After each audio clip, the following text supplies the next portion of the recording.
ভেবে আমি আবার এই গাছটা কাটতে আসছি। দেখেন তো গাছ কাটতেছি, কলার গাছ, তাও মনে হচ্ছে যে আমি মনে হয় কোনো আম গাছ কি জাম গাছ কাটতেছি, এত শক্ত, অনেক কষ্ট করে কাটতেছি।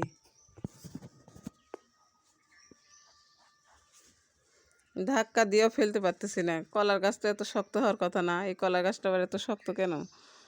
অনেক কষ্ট করে তা কাটলাম। এখন কলার যে মুচিটা, মানে আমরা আঠা বলি, আপনারা কি চিনেন কিনা জানি না। দেখেন এটা কত ভিতরে থাকে, কত কলার দাগড়ার কত পরলের পরে থাকে এই আঠাটা।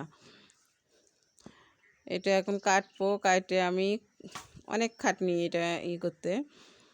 মনে করেন গাছ কাটতে হলো, তারপর আঠা বের করবো, তা কাটবো, তাকে রান্না করবো, তারপরে গেছেন তো খাওয়া।